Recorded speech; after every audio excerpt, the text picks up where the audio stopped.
Baik, sebelumnya karena saya orang bahasa, nggih Bapak dan Ibu, saya mohon maaf. Ketika melihat flyer dan backdrop hari ini, itu gara-gara kata penilaian itu diturunkan, itu maknanya jadi berbeda. Coba kita resapi bersama terlebih dahulu. Ketika ada workshop penyusunan instrumen, dengan workshop penyusunan instrumen penilaian itu berbeda. Maka ini di judul saya, penilaiannya saya naikkan. Karena kalau penilaiannya di bawah, menjadi evaluasi nantinya. Karena penilaian rubrik dan portofolio itu merupakan evaluasi. Tetapi kalau penyusunan instrumen penilaian yang berupa rubrik dan portofolio, ini yang disusun adalah rubrik dan portofolionya. Jadi kami orang bahasa Indonesia, Bapak dan Ibu, karena titik koma aja diurusi, apalagi kamu, begitu katanya. Jadi apa yang disampaikan oleh Pak Rektor, saya sepakat bahwa yang namanya ilmu itu nanti akan menjadi amal jariah jika kita memberikannya total. Karena kalau dipelit-pelit begitu, nanti jadinya parsial, sehingga pahalanya tidak melekat di pemberi maupun yang diterima juga mendapatkannya justru salah begitu. Sehingga saya sangat senang berbagi ilmu Bapak dan Ibu. Jadi nanti ketika Bapak dan Ibu ada hal-hal yang ingin ditanyakan, materi tayang PPT saya nanti hanya sedikit, tetapi saya nanti akan bercerita tentang bagaimana saya berikhtiar untuk menunjukkan bukti yang sahih untuk instrumen penilaian ini. Yang ternyata ketika saya uji cobakan di tahun ini itu menyebabkan IPK saya sebagai dosen itu terjun bebas, Bapak dan Ibu. Biasanya IPK saya sebagai dosen itu 3,6, 3,7, semester ini IPK saya hanya 3,4. Mengapa? Karena saya mengejar bukti sahih instrumen penilaian ini. Nanti akan saya jelaskan bagaimana kronologisnya. Tapi kita akan melakukan refleksi dulu. Saya oleh Pak Hari sempat dikirimi materi yang disampaikan oleh pembicara pada bulan Juni. Dan saya yakin ketika membaca itu kok penilaian kok kelihatannya jadi susah sekali begitu. Padahal sebenarnya penilaian tidak serumit itu Bapak dan Ibu. Sehingga kita percaya bahwa apa yang kita lakukan selama itu ada buktinya dan itu bisa digunakan untuk mengukur CPMK itu sahih. Masalah nanti asesor melihat sahih dan tidak sahih, yang penting kita sudah berikhtiar bahwa instrumen penilaian itu ada. Karena selama ini yang terjadi adalah, ini mungkin tidak hanya terjadi di tempat kami ya Bapak dan Ibu, RPS sudah kita rancang sedemikian rupa, terus katanya nanti mau dinilai dengan menggunakan instrumen ini, dan ini. Tetapi ternyata lampirannya tidak ada. Ini saya analogikan dengan guru di sekolah yang ketika guru itu membuat RPP-nya itu muluk-muluk Bapak dan Ibu, mulai dari identitas, penentuan tujuan pembelajaran, penentuan indikator, pengembangan materi ajar, LKPD, terus instrumen evaluasi. Bagian instrumen evaluasi biasanya jadi pre-memori. Mengapa? Karena dianggap itu sulit, padahal sebenarnya tidak. Baik, Bapak dan Ibu, saya akan masuk ke bagian ini dulu. Saya ingin menyepakati dengan Bapak dan Ibu bahwa ada 4 istilah ini yang 4 istilah ini itu dianggap oleh sebagian besar orang itu maknanya sama.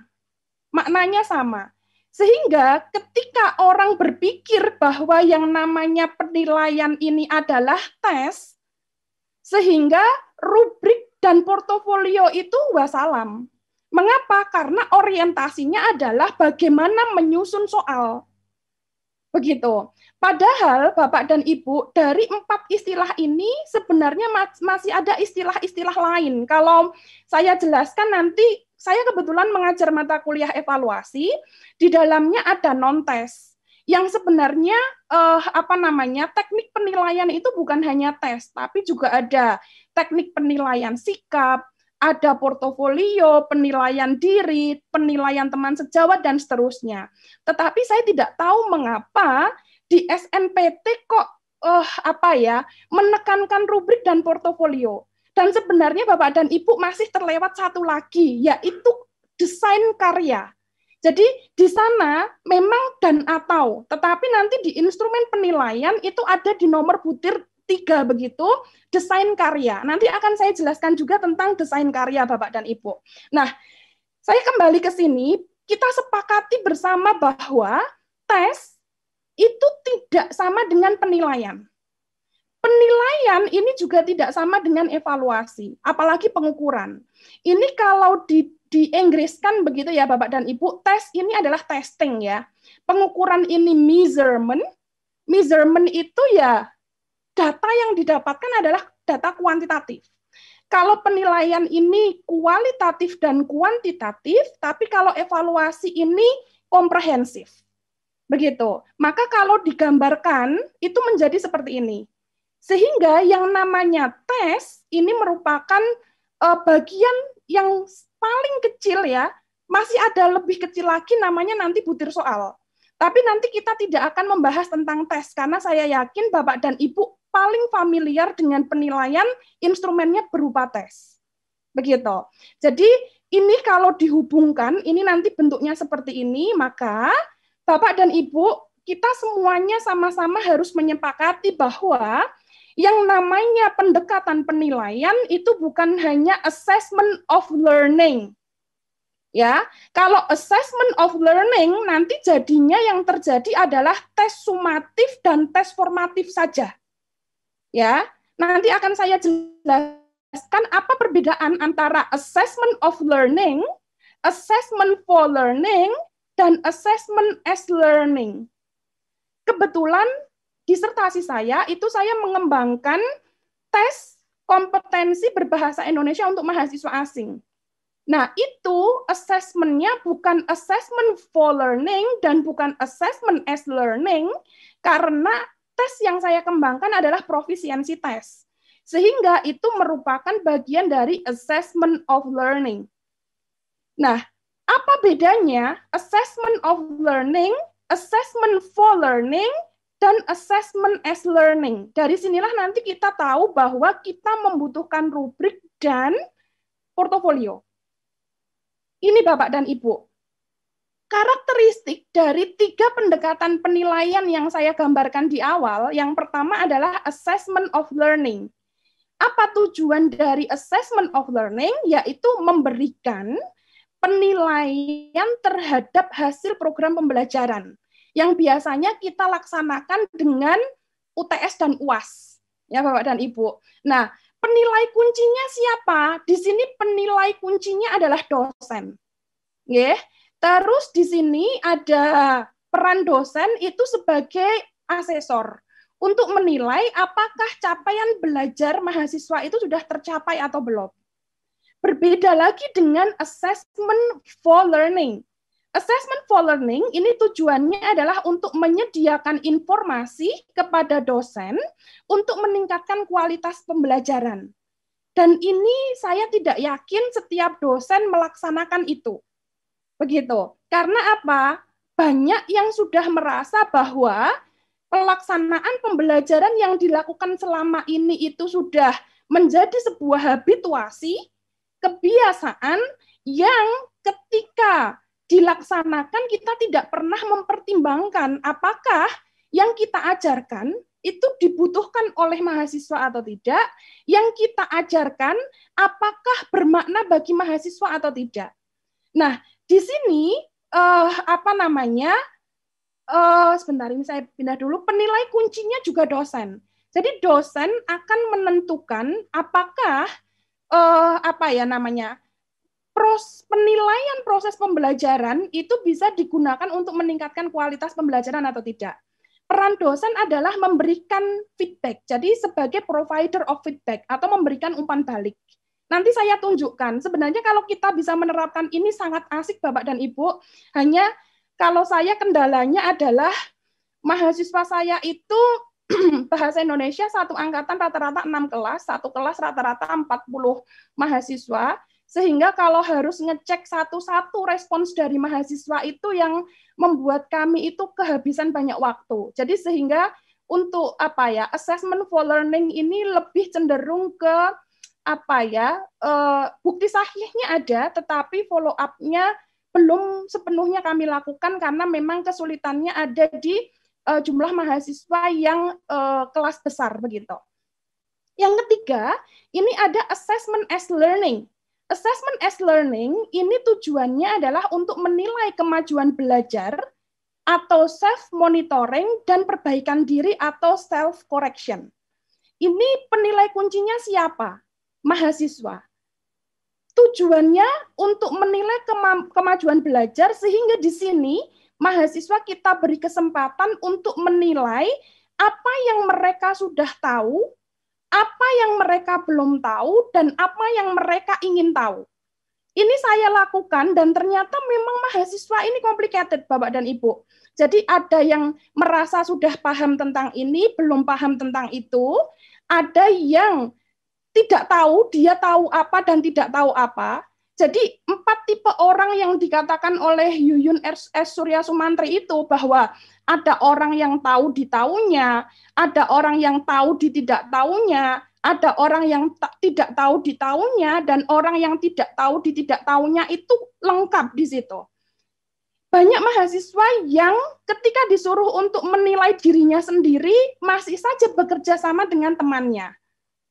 Khawatir jika dia mengatakan bahwa dia tidak tahu, nanti dikiranya dia tidak tahu, begitu. Jadi assessment as learning ini sebenarnya bagian dari self-assessment ya, self-assessment. Kalau dalam bahasa Indonesia disebut dengan penilaian diri.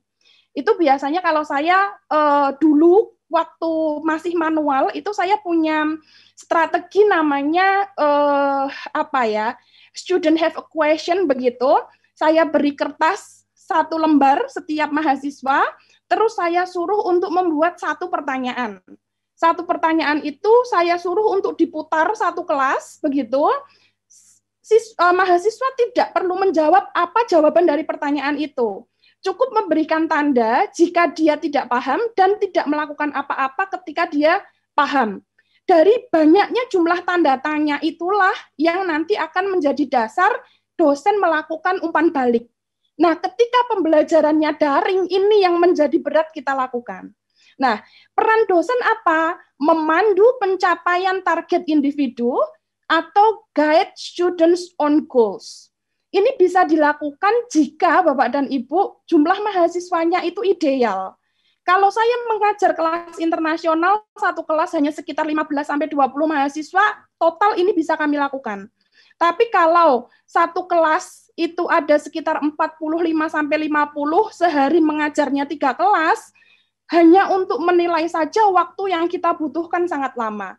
Sedangkan ketika posisi daring, peer correction tidak bisa dilakukan. Ini dilema memang, tapi nanti mungkin bisa dikembangkan sebuah sistem, siswa bisa melihat pekerjaan temannya, terus temannya itu bisa memberikan penilaian teman sejawat. Dan ini kalau saya lihat instrumen di MBKM sudah ada.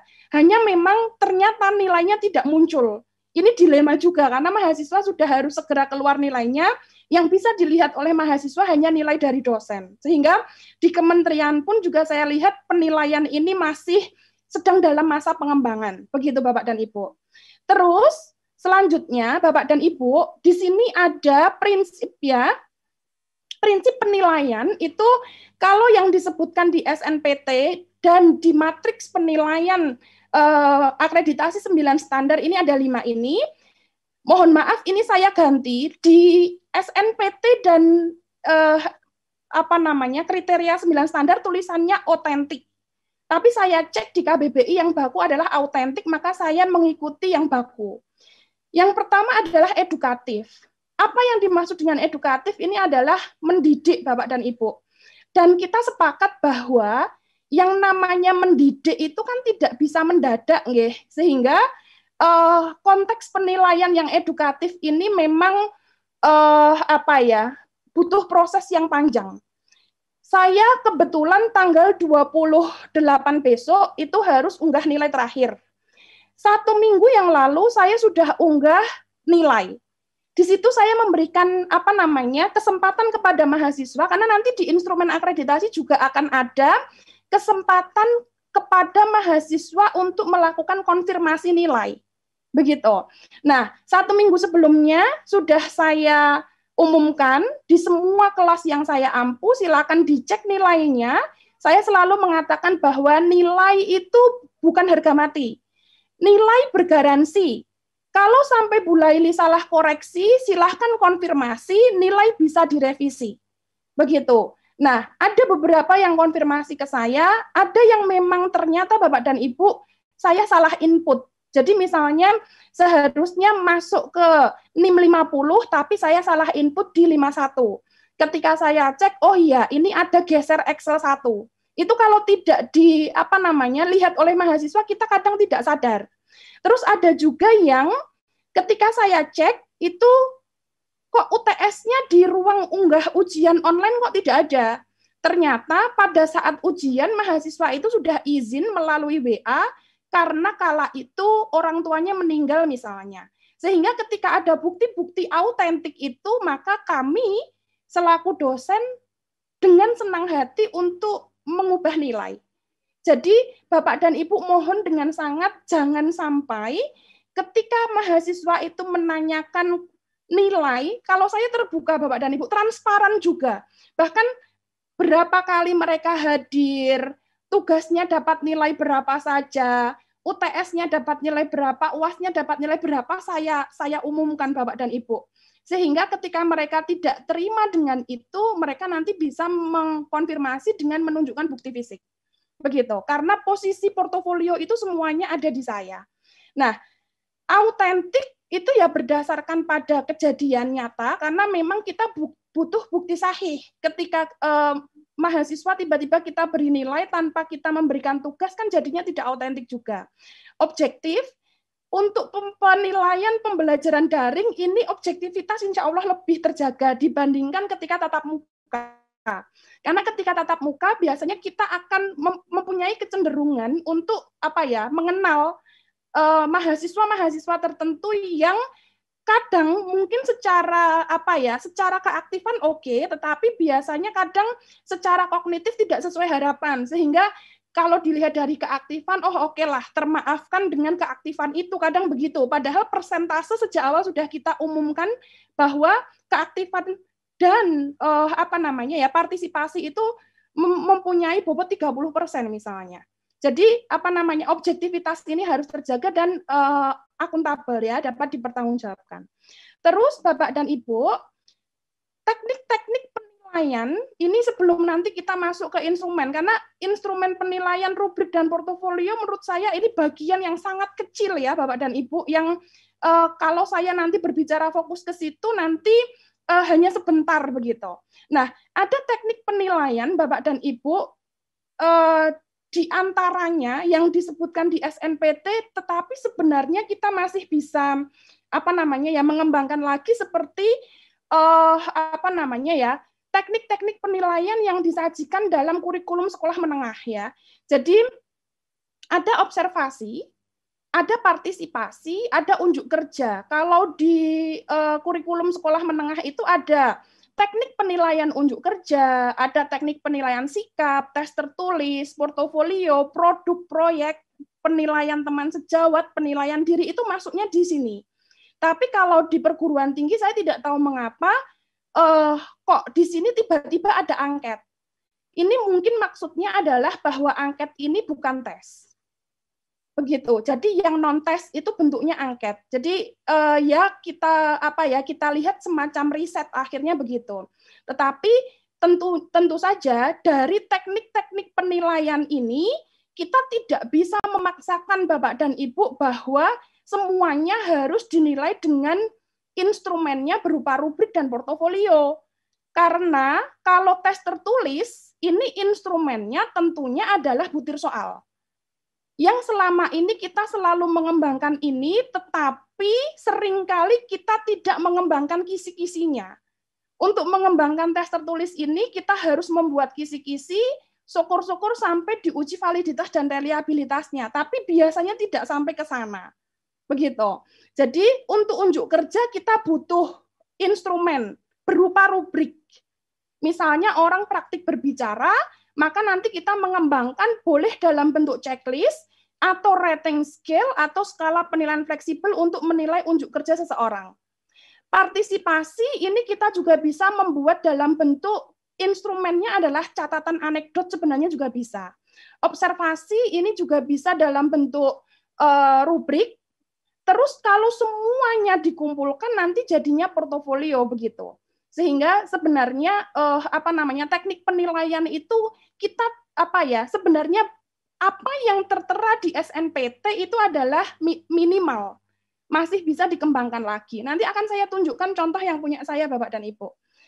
Nah, sekarang kita masuk ke instrumen penilaian ya. Jadi bukan instrumen terus penilaian rubrik, tetapi instrumen penilaian. Nah, Bapak dan Ibu nanti bisa dicek ya di SNPT atau di sekarang kan sudah ini untuk perpanjangan akreditasi tidak lagi otomatis, tetapi kita harus mengajukan IPPA kan nggih. Di IPPA juga ada bahwa untuk instrumen penilaian ini, mengapa saya hafal betul karena buku pengembangan kurikulum di UMS itu pengembangan kurikulumnya tidak hanya berorientasi pada MBKM Bapak dan Ibu. Jadi di tempat kami itu sudah berupaya untuk mengembangkan kurikulum itu yang berorientasi masa depan. Jadi pengembangan kurikulum yang kami lakukan di UMS itu berorientasi OB itu pasti, outcome based education, yang banyak disalahartikan bahwa ketika seseorang itu menghasilkan artikel ilmiah, itu sudah dianggap sebagai OB, padahal belum. Jadi kalau seseorang menulis, hasilnya berupa artikel ilmiah, itu belum outcome, tetapi baru output. Ya, jadi misalnya saya memberikan tugas pada mahasiswa untuk melakukan literature review. Ketika mereka membuat literature review, itu hasil berupa literatur review atau naratif review itu namanya adalah output. Bila mana bisa dikatakan outcome, apabila itu dipublikasikan dan disitasi. Begitu. Saya beri contoh yang paling mudah di S1 nggih. Saya selaku dosen bahasa Indonesia memberikan tugas kepada mahasiswa untuk menulis proposal PKM. Ketika mahasiswa itu menghasilkan proposal PKM yang dikumpulkan kepada dosen pengampu, itu belum outcome, masih output, karena memang di capaian pembelajaran disebutkan bahwa salah satu CPMK-nya adalah mahasiswa menghasilkan proposal PKM. Kalau berhasil membuat proposal PKM, itu belum outcome, tapi masih output. Outcome-nya apa? Outcome-nya apabila proposal itu disubmit ke Belmawa, terus diumumkan untuk didanai atau mendapatkan insentif, itu baru outcome. Sehingga yang dipikirkan banyak orang selama ini yang penting ada wujudnya portofolio sebegini banyak, anggapannya begitu bahwa itu outcome, bukan.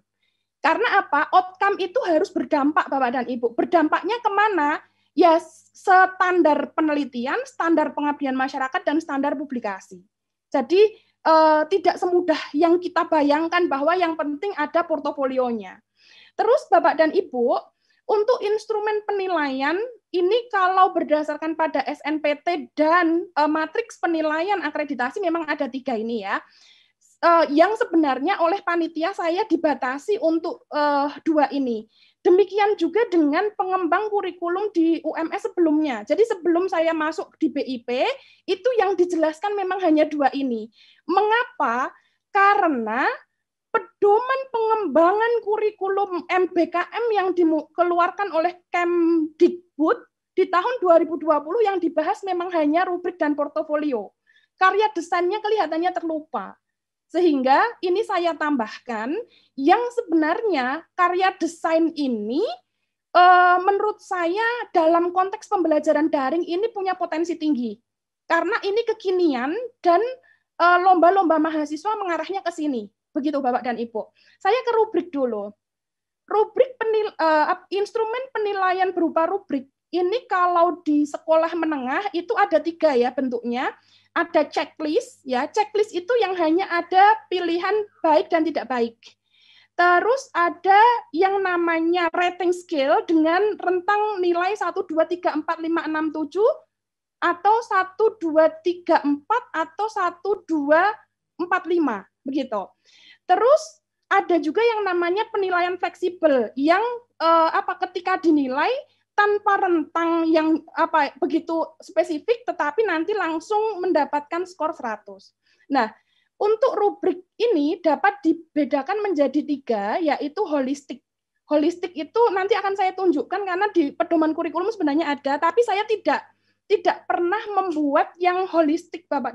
Tidak pernah membuat yang yang seperti yang ada di contoh, tapi saya mengembangkan sendiri sesuai dengan apa yang saya persepsikan begitu. Karena kita sebagai penilai harus paham apa yang kita lakukan. Ada yang holistik, ada yang analitik, dan ada yang skala persepsi. Kalau saya biasanya malah pilih yang skala persepsi. Portofolio ini bisa dibedakan, ada yang namanya portofolio perkembangan, ada pamer, dan komprehensif.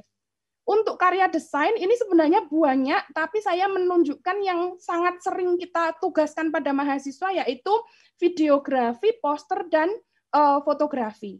Nah, Bapak dan Ibu, ini adalah contoh rubrik yang masuk ke dalam rubrik yang analitik. Saya jarang membuat seperti ini memang saya ambil langsung dari pedoman ya Bapak dan Ibu. Jadi ini adalah deskriptornya. Padahal kita sebagai penilai itu kan membutuhkan tempat untuk membubuhkan skor sebenarnya. Jadi ini rubrik yang berupa rubrik analitik ini lebih cenderung bentuknya seperti panduan penilaian begitu. Sehingga nanti dosen harus membuat instrumen sendiri yang digunakan untuk mengukur posisi aspek yang dinilai ini mendapatkan skor berapa. Ini adalah deskriptor, jadi mirip dengan ketika kita jadi juri. Begitu. Terus Bapak dan Ibu, ini adalah rubrik yang holistik. Rubrik yang holistik ini bisa juga di sini sangat kurang, cukup, baik, dan sangat baik. Ini saya mengatakan skor seperti ini masuknya adalah penilaiannya fleksibel. Tapi biasanya skor di sini kan bisa 1, bisa 2, 3, 4, 5. Dengan kriteria penilaian yang disajikan secara spesifik. Saya jarang membuat yang seperti ini karena ini kita harus mengembangkan rubrik lagi juga. Tapi ini boleh dipakai untuk mendeskripsikan kriteria penilaian. Terus, yang ini yang skala persepsi. Nah, skala persepsi ini adalah aspek atau dimensi yang dinilai itu disebutkan seperti apa, tapi tidak ada deskriptornya. Sehingga kira-kira kalau kemampuan komunikasi itu orangnya harus berbicara lancar, terus menggunakan bahasa Indonesia yang baik dan benar, terus menarik audiens dan seterusnya, baru dibubuhkan di posisi di sini. Nah, ini biasanya rubrik skala persepsi ini yang lebih banyak dipakai, Bapak dan Ibu, daripada yang holistik dan analitik tadi.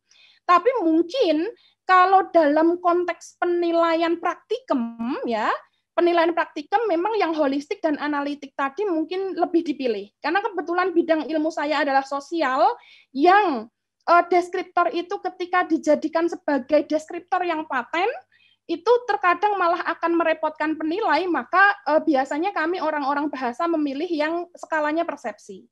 Begitu. Terus, ini yang saya maksud dengan contoh penilaian karya desain seni rupa, Bapak dan Ibu.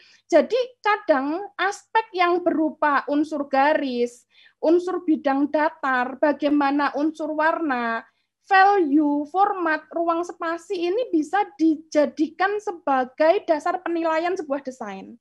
Seperti halnya ketika kami menilai PKM GFK. PKM GFK itu kan gagasan futuristik konstruktif yang bentuknya adalah video yang dinilai. Sehingga aspek yang dinilai ya unsur-unsur yang ada di dalam videografi itu. Jadi sebenarnya Bapak dan Ibu membuat rubrik itu tidak sulit.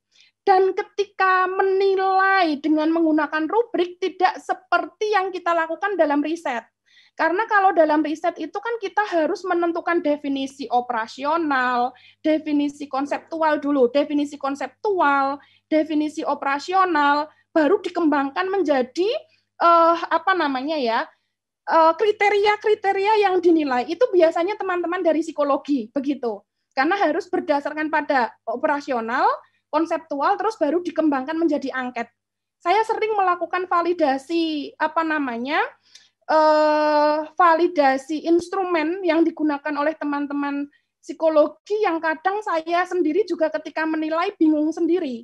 Misalnya di situ ada pertanyaan tentang aspek religiositas ya, yang benar religiositas bukan religiositas. Itu di sana ada pertanyaannya begini Bapak dan Ibu, bunga bank itu haram kayak begitu. Nah, saya posisi di situ saya tidak bisa memutuskan apakah pertanyaan itu valid atau tidak, karena memang beda konsep, beda operasional, sehingga hal yang semacam itu saya tidak bisa memutuskan apakah itu bisa dimasukkan ke instrumen atau tidak. Itu kalau untuk riset. Tapi kalau untuk penilaian, ini fokusnya adalah apa yang akan kita capai dari RPS yang sudah kita kembangkan. Menyusun RPS itu saja sudah termehek-mehek ya Bapak dan Ibu ya, apalagi ditambah dengan penilaian. Tapi harus ada bukti sahihnya. Terus ini mohon maaf karena ini juga saya ambil langsung dari buku pedoman. Untuk portofolio ini adalah ini Bapak dan Ibu, aktivitas-aktivitas yang dilakukan oleh mahasiswa berdasarkan pada kontrak kuliah yang kita lakukan.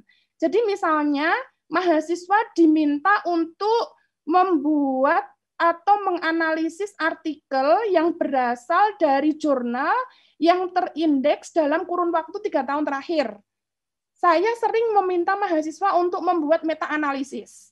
Harus mengumpulkan 50 jurnal 10 tahun terakhir dengan topik yang sama misalnya. Lah ini nanti bisa di-checklist untuk mendapatkan nilai. Saya sendiri belum melakukan ini Bapak dan Ibu karena memang rumit ya, maksudnya kerumitannya itu bukan masalah bagaimana mengerjakannya, tetapi ketersediaan waktu.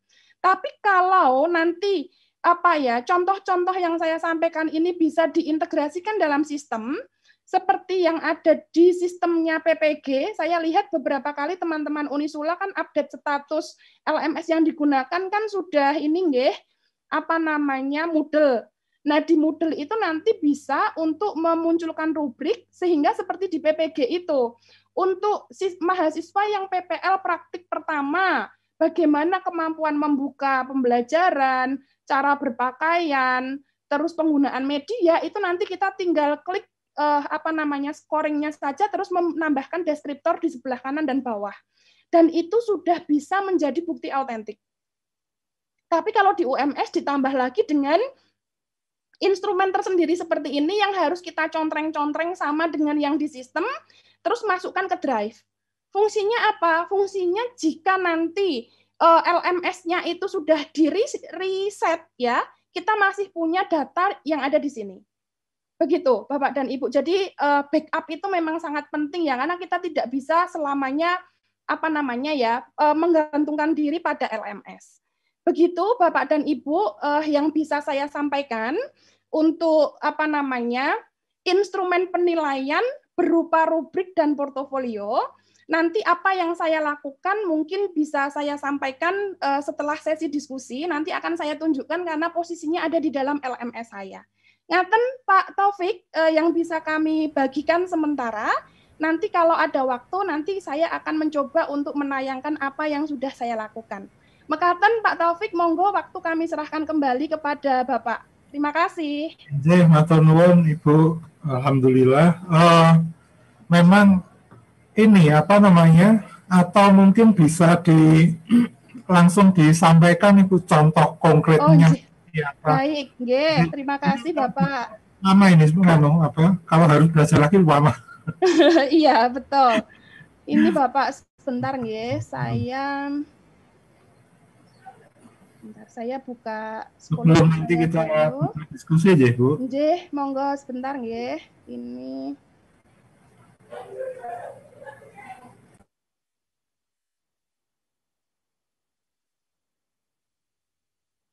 sebentar saya karena ini live saya. Sebentar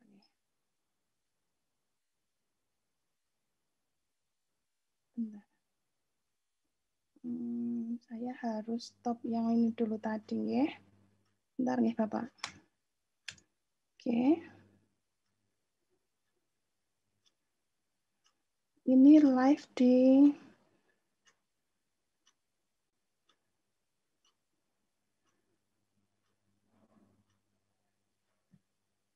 sebentar, ini kok saya nggak bisa ini ya Pak ya. Mungkin keluar dulu. Ini bisa diikuti nggih? Saya membuka psikologi bisa diikuti Bapak dan Ibu? Ada 6A ya judulnya ya. Ini apa? Jadi saya itu kalau di UMS itu kami, nah ini PR berat juga bagi kami adalah untuk mengintegrasikan LMS ke Sepada. Saya tidak tahu apakah Unisula sudah melakukan itu atau belum, tapi karena di tempat kami itu IT di BIP itu belum definitif, maka kami baru mengikuti workshopnya saja. Jadi Bapak dan Ibu, salah satu kriteria klasterisasi perguruan tinggi adalah ketika pembelajaran daringnya kan menggunakan Sepada. Nah, di 2 minggu yang lalu saya mendapatkan tugas dari WR1 untuk mengikuti BIMTEK untuk integrasi LMS perguruan tinggi untuk dimasukkan ke Sepada. Kalau dulu yang awal itu hanya bisa dari Moodle ke Sepada, tetapi sekarang itu sudah hampir semua LMS bisa diintegrasikan. Hanya memang karena bahasanya adalah bahasa komputer ya, menurut saya itu adalah bahasa gaib begitu, sehingga penugasan itu akan diberikan kepada tim IT begitu kalau di UMS. Dan ternyata perguruan tinggi lain sudah banyak yang menggunakan itu, tapi ya juga sayangnya terkadang sering anjlok juga Sepadanya. Kemarin waktu BIMTEK juga anjlok, jadi entahlah kita mau kemana begitu Bapak dan Ibu. Bapak dan Ibu, ini adalah LMS saya yang saya gunakan untuk mengajar. Kebetulan mata kuliah yang saya ajarkan adalah evaluasi pembelajaran. Jadi ini ada total 14 kali pertemuan, begitu Bapak dan Ibu. Terus di pertemuan pertama, ya Bapak dan Ibu, ini adalah bagian yang menurut saya sangat penting dan tidak boleh dilewatkan. Yaitu Bapak dan Ibu di pertemuan pertama kan melakukan kontrak perkuliahan. Nanti Bapak dan Ibu kalau melihat di buku panduan pengembangan kurikulum MBKM itu, di bagian penilaian akan ada tahapan penilaian. Yang di tahapan penilaian itu ada pada bagian perencanaan, yang nanti harus di follow up menjadi kontrak Bapak dan Ibu, terus setelah itu baru ke aplikasi penilaian dan seterusnya. Nah, ini di tempat kami kebetulan kalau di UMS itu mungkin di Unisula juga sudah ada aplikasinya nggih untuk pembuatan RPS. Jadi RPS kami itu sudah dikembangkan berdasarkan pada OB. Ini sistem, tetapi di sini mengapa saya munculkan untuk kami tayangkan, bukan untuk kami berikan ke mahasiswa. Karena RPS itu bagaimanapun juga ini Bapak dan Ibu, menyusunnya susah dan ini mahal begitu ya untuk RPS itu. Nah, di sini Bapak dan Ibu kan ada CPMK. Saya fokusnya di CPMK ya, karena CPL itu didapatkannya kan juga dari CPMK ya yang diajarkan. Nah, CPMK yang kita ajarkan misalnya di sini saya CPMK pertama adalah mahasiswa mampu menjelaskan dan memahami hakikat evaluasi. Terus indikator yang pertama adalah mahasiswa mampu mendefinisikan istilah evaluasi, penilaian, dan pengukuran. Teknik penilaiannya di tempat kami memang sudah dibeginikan Bapak dan Ibu. Nanti tinggal klik begitu. Terus untuk instrumen penilaiannya ada 3 jenis, yaitu rubrik, portofolio, dan karya desain. Begitu, ini untuk konteks kontrak ya Bapak dan Ibu. Jadi jangan sampai ini terlewat karena ini bagian yang ditanyakan di bukti sahih perencanaan pembelajaran. Ya, seperti ini. Terus nanti ini Bapak dan Ibu bobotnya berapa, itu kalau di tempat kami sudah dibeginikan. Ya memang akhirnya menjadi rumus matematis yang statis begitu.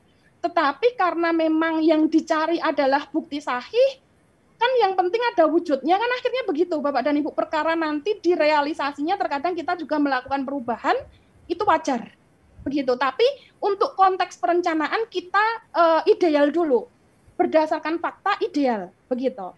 Terus berikutnya Bapak dan Ibu, jadi saya contohkan di pertemuan kedua, saya memberikan tugas kepada mahasiswa, ini seperti ini, saya menyebut rubrik itu dengan LK, Bapak dan Ibu. Saya membuat sendiri, terus saya kembangkan sendiri, ya saya pakai sendiri, begitu nanti pada saat audit mutu internal akhir tahun, ini yang kami sampaikan dengan cara memberikan kode akses kepada asesor. Ya, jadi saya mengembangkannya begini Bapak dan Ibu. Ini LK CPMK pertama, evaluasi pembelajaran dengan pengampu atas nama saya. Saya buat begini Bapak dan Ibu. Bentar ya, semoga bisa muncul. Nah ini kok.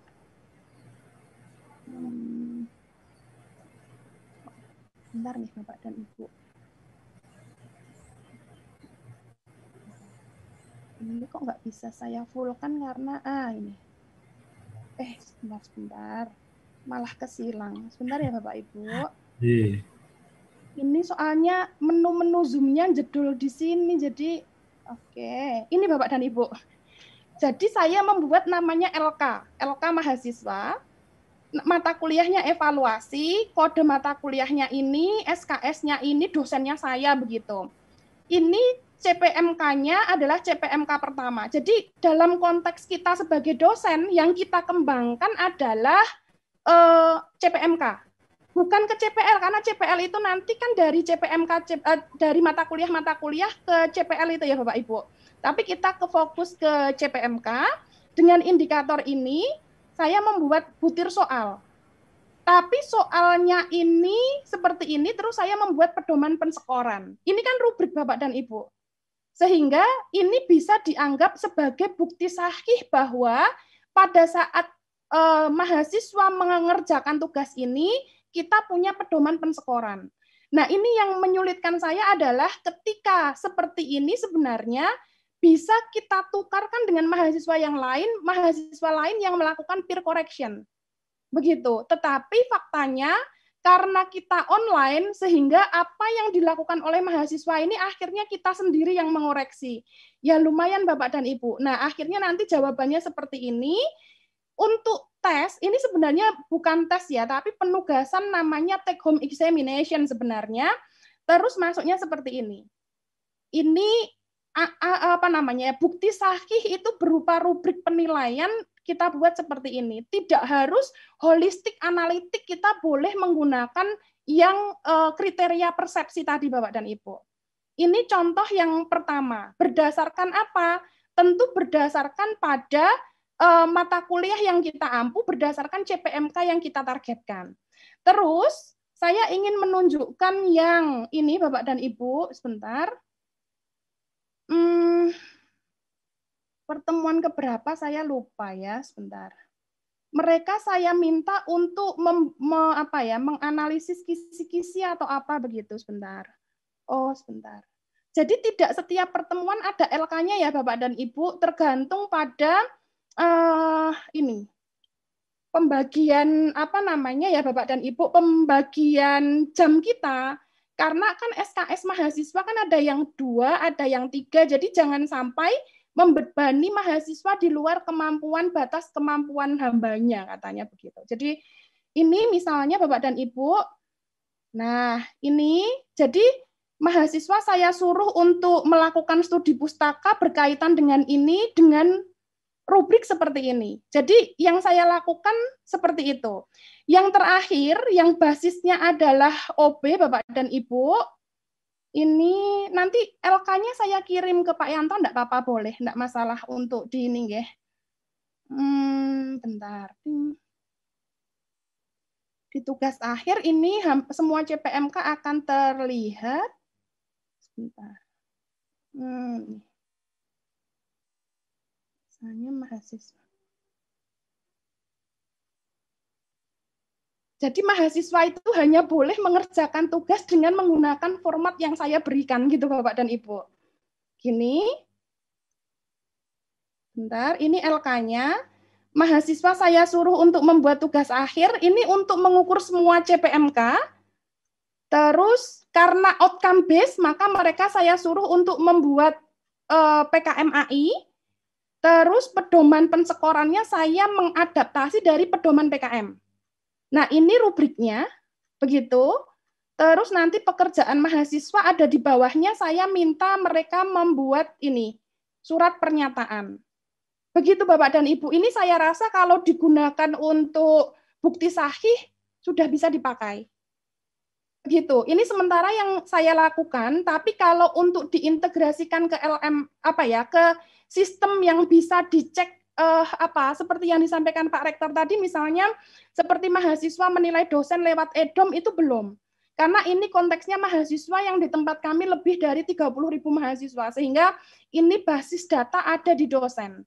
Nah, pengalaman saya di UT, Bapak dan Ibu, itu perangkat pembelajaran mulai dari namanya kalau di UT itu ada RAT, ada SAT, terus nanti ada TT1, TT2, TT3, terus setiap TT itu harus ada rubrik penilaiannya, ada pedoman pensekorannya begitu, terus itu harus diunggah ke tutorial gitu. Ke tutorial, setiap dosen punya akun, masukkan ke situ, kalau belum unggah itu maka honor tidak cair. Jadi memang biasanya kalau di tempat kami juga untuk mendapatkan data, pancingannya adalah insentif. Begitu Bapak dan Ibu. Jadi sebenarnya bisa juga posisi pembelajaran ini dibuat lebih penting ketika dosen itu ketika mengembangkan perencanaan pembelajaran akan diberikan transport mengajarnya jika lengkap mulai dari awal sampai akhir. Ini yang menurut saya cukup berat juga dilakukan oleh dosen. Kalau di tempat kami ada namanya EWMP, jadi transport mengajar ya, itu hitungannya per SKS, itu tapi belum sampai dalam konteks dicek apakah setiap dosen itu perangkatnya sudah lengkap atau belum. Tapi baru dalam konteks apakah dosen sudah mengisi jurnal atau belum.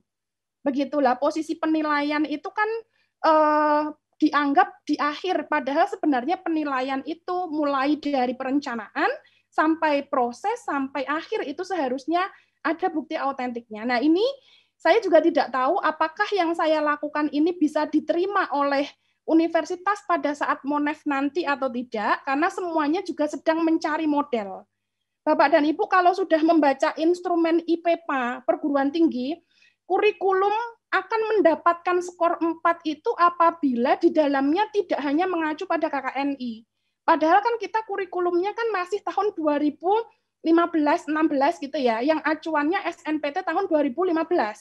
Tetapi untuk IPPA itu mengacunya sudah pada SNPT 2020. Sehingga di dalamnya harus ada anti korupsi, harus ada NAPSA, harus ada SDGs dan seterusnya yang menyebabkan kebijakan-kebijakan itu juga harus kami adaptasi dan kami adopsi. Begitu Pak Taufik, semoga gambaran yang kami berikan ini bisa bermanfaat untuk Bapak dan Ibu, karena memang menyiapkan LK ini juga butuh waktu tersendiri juga. Seperti halnya ketika kami menyiapkan perangkat-perangkat pembelajaran mulai dari RPS, materi ajar, dan seterusnya. Ngaten Pak Taufik, semoga berkenan, nanti mungkin kita lebih banyak berdiskusi. Matur nuwun. Matur nuwun.